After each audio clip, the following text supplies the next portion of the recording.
داری تمرین میکنی فرمون ساخته.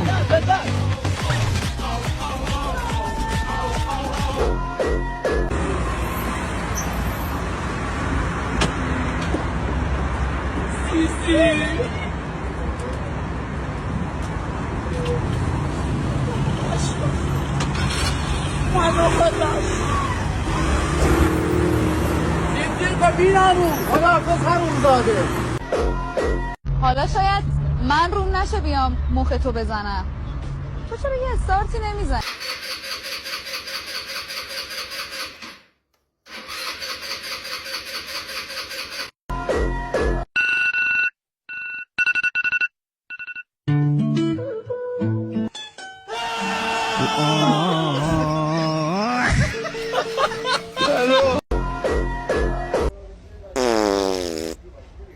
وای خدا کنه نشیده باشه. اگه شنیده باشه آبروم میره. نه نشنید. اینا چند گوزو